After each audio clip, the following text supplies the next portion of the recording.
स्वामी भाग 4। शुक्ल ध्यान निमग्न भगवान को केवल ज्ञान त्रिकाल ज्ञान की प्राप्ति। वैशाख शुक्ला दशमी के शुभ दिन श्रमण भगवान महावीर के साधना काल के 12 वर्ष 5 माह 15 दिन व्यतीत हो चुके थे। प्रभु महावीर विहार करते हुए जंबिया ग्राम नगर के बाहर रिजु बालिका नदी के तट पर एक उद्यान में शाल वृक्ष के नीचे गोहोदुहिका या उकड़ू आसन में ध्यानावस्थित हुए। तब प्रभु के 4 घनघाती कर्म ज्ञानावर्णीय, दर्शनावर्णीय, मोहनीय और अंतराय कर्म का संपूर्ण क्षय करके केवल ज्ञान को प्राप्त किया। संपूर्ण लोकालोक, दृश्य विश्व के तीनों कालों के मूर्तामूर्त, सूक्ष्म या स्थूल, गुप्त या प्रकट ऐसे समस्त जड़ चेतन पदार्थ और अनेक पर्यायों के प्रत्यक्ष ज्ञाता और दृष्टा बने। इतना ही नहीं, वे 18 दोष रहित सर्वगुण संपन्न अरिहंत होकर तीनों लोक में पूजनीय बने। उनका साधना काल समाप्त हो गया। केवली बनते ही 64 इंद्रों व अनगणित देवी देवताओं ने भगवान का केवल ज्ञान महोत्सव मनाया। देवों ने संवत्सरण की रचना की। इस पर महाव्रत एवं अनुव्रत की दीक्षा नहीं ले सके। इस संवत्सरण में केवल देवी देवता थे। उन्होंने प्रवचन को सुना, सराहना की, पर महाव्रत एवं अनुव्रत की दीक्षा नहीं ले सके, क्योंकि देवता सत्य संयमशील के उपासक तो हो सकते हैं, परंतु नियम ग्रहण कर उसकी साधना नहीं कर पाते। संयम की पात्रता केवल मनुष्य में है। इस दृष्टि से ये माना जाता है कि कोई भी मनुष्य व्रत ग्रहण का संकल्प नहीं कर सका। इस कारण प्रभु की प्रथम देशना निष्फल रही। संवत्सरण में 11 ब्राह्मण विद्वानों को प्रवज्या, गंधर्व पद प्रदान, शास्त्रों का सृजन और श्री संघ की स्थापना। भगवान महावीर जंबिया ग्राम से विहार कर मध्यम पावा पधारे। पावा का प्रांगण उत्साह से भर गया। इस हलचल को देखकर कुछ लोगों ने सोचा, भगवान के आवागमन पर यह सब कुछ हो रहा है, तो कुछ लोगों ने सोचा, महाविद्वान सोमिल विप्र द्वारा आयोजित यज्ञ के कारण हो रहा है। उस यज्ञ की आयोजना में अनेक पंडित विद्यमान थे, जिनमें इंद्रभूति, अग्निभूति आदि प्रख्यात 11 धुरंधर विद्वान भी विद्यमान थे। भगवान महावीर के आगमन पर पावा में देवों ने संवत्सरण की रचना की। शहर के नर नारी झुंड के झुंड वहां पहुंचने लगे। गगन मार्ग से देव देवियों के समूह भी आने लगे। उन्हें देखकर पंडित बहुत खुश हुए कि ये देव और देवियां हमारे यज्ञ में आहुति लेने आ रहे हैं, किंतु कुछ ही क्षणों में वे यज्ञ मंडप से आगे निकल गए। जानकारी करने पर ज्ञात हुआ कि वे भगवान महावीर के संवत्सरण में जा रहे हैं। उन्होंने सोचा, ये कोई पाखंडी मायावी है, हम चलकर इनका भांडाफोड़ करना चाहिए। सबसे पहले इंद्रभूति गौतम अपने शिष्य मंडली के साथ संवत्सरण की दिशा में भगवान महावीर को पराजित करने हेतु रवाना हुए। इंद्रभूति के लौटने में विलंब होने के कारण अग्निभूति आदि अन्य साथी भी क्रमश वहां पहुंच गए और भगवान महावीर के मुख से अपनी शंकाओं का समाधान पाकर नतमस्तक हो गए। उनका हम विगलित हो गया और उन्होंने अपने शिष्यों सहित 4400 भगवान के पास दीक्षा स्वीकार कर ली। इन सबकी दीक्षा के साथ ही तीर्थ का प्रवर्तन हुआ। इंद्रभूति गौतम प्रधान शिष्य बने। मुख्य 11 मुनियों को त्रिपदी दी। उसके आधार पर प्राकृत भाषा में द्वादशांग शस्त्रों की रचना की। भगवान ने उनको प्रमाणित किया और चतुर्विध संघ की स्थापना की। गणम धारयति इति गणधर, अर्थात जो गण संघ का भार धारण करते हैं वे गंधर कहलाते हैं। तीर्थंकर द्वारा अर्थ रूप में कहे गए प्रवचन को धारण कर उसकी सूत्र रूप में व्याख्या करने वाले गंधर होते हैं। भगवान महावीर के इंद्रभूति आदि 11 गंधर थे। भगवान महावीर के पास दीक्षित होने से पूर्व उन सबके मन में एक संदेह था, जिसका उल्लेख आवश्यक निरुक्ति की एक गाथा में मिलता है। जिव्वे कम्मे तज्जीव भूये तारी सय बंद मोखेय देवा णेरय्या पुण्य परलोय नेवण्णे। इस गाथा में 11 गंधर्वों के संशय को क्रमश इस प्रकार से बताया गया है। गंधर्व का नाम और संशय। पहला, इंद्रभूति जीव है या नहीं। दूसरा, अग्निभूति कर्म है या नहीं। तीसरा, वायुभूति शरीर और जीव एक है या भिन्न। चौथा, व्यक्त पृथ्वी आदि भूत है या नहीं। पांचवा, सुधर्मा यहाँ जो जैसा है वह परलोक में भी वैसा होता है या नहीं। छठा, मंडित पुत्र बंध मोक्ष है या नहीं। सातवां, मौर्य पुत्र देव है या नहीं। आठवां, अकंपित नरक है या नहीं।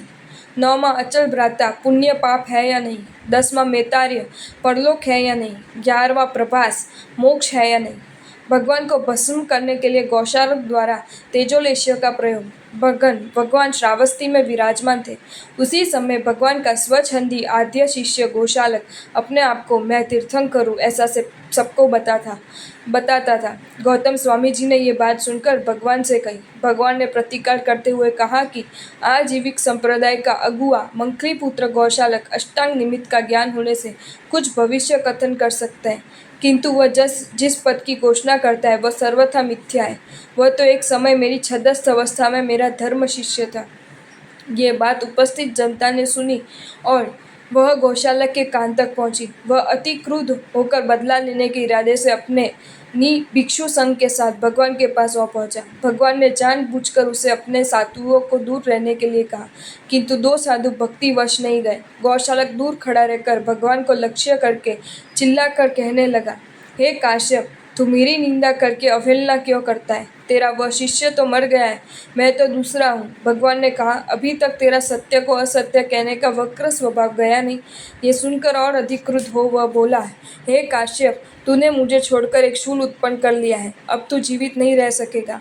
उस समय भगवान के दो विनीत शिष्यों द्वारा उसकी भर्त्सना होने पर प्रथम तो उसने उन दोनों को तेजोलस्या से शीघ्र जला डाला। बाद में उसने भगवान को जलाने के लिए तेजोलस्या नामक भयंकर जाज्वल्यमान उष्ण शक्ति छोड़ी। परंतु तीर्थंकरों पर कोई शक्ति फलीभूत नहीं होती। अतः श्रवण महावीर की प्रदक्षिणा कर चक्कर काटती वापस गौशाला के शरीर में प्रविष्ट हो उसी को जला दिया। पावापुरी में भगवान के 16 प्रहर की अंतिम देशना और मोक्ष की प्राप्ति। भगवान महावीर ने जीवन के अंतिम 72वें वर्ष में पावापुरी के राजा हस्तिपाल की प्रार्थना स्वीकार कर वहां चातुर्मास किया। वही उनके जीवन का अंतिम चातुर्मास था। चातुर्मास काल के 3.5 मास लगभग बीत जाने पर भगवान महावीर ने देखा कि अब देह त्याग कर निर्वाण का समय निकट आ गया है। गणधर गौतम स्वामी का महावीर के प्रति अत्यधिक अनुराग था। निर्वाण के समय पर इंद्रभूति गौतम अत्यधिक रागग्रस्त न हो, इस कारण भगवान महावीर ने कार्तिक अमावस्या के दिन उन्हें अपने से कुछ दूर सोम शर्मा नामक ब्राह्मण को प्रतिपोध देने के लिए भेज दिया। कार्तिक अमावस्या के दिन भगवान ने छठ भक्त 2 दिन का उपवास किया। संवत्सरण में विराजकर 16 प्रहर 48 घंटे तक परिषद को अपनी अंतिम देशना दी, जो उत्तराध्ययन सूत्र, विपाक सूत्र आदि के रूप में प्रसिद्ध है। कार्तिक अमावस्या की मध्य रात्रि के पूर्व ही भगवान महावीर ने समस्त कर्मों का क्षय कर देह त्याग कर निर्वाण प्राप्त किया। कुछ क्षणों के लिए समूचे संसार में अंधकार छा गया। देवताओं ने मणि रत्नों का प्रकाश किया, मनुष्यों ने दीपक जलाकर अंधकार दूर कर भगवान महावीर के अंतिम दर्शन किए। उसी निर्वाण दिवस की स्मृति में दीपावली पर्व भगवान महावीर की निर्वाण ज्योति के रूप में ज्योति पर्व की तरह मनाया जाता है। भगवान महावीर के निर्वाण के समाचार सुनते ही मोहग्रस्त गणधर गौतम स्वामी भाव विह्वल हो गए, किंतु फिर शीघ्र ही वे वितराग चिंतन में आरूढ़ हो गए। आत्मोन्नति की श्रेणियां पार कर उन्हें केवल ज्ञान उत्पन्न हुआ। देवताओं और मनुष्यों ने एक साथ मिलकर भगवान महावीर का निर्वाण उत्सव और गणधर गौतम स्वामी का केवल्य महोत्सव मनाया।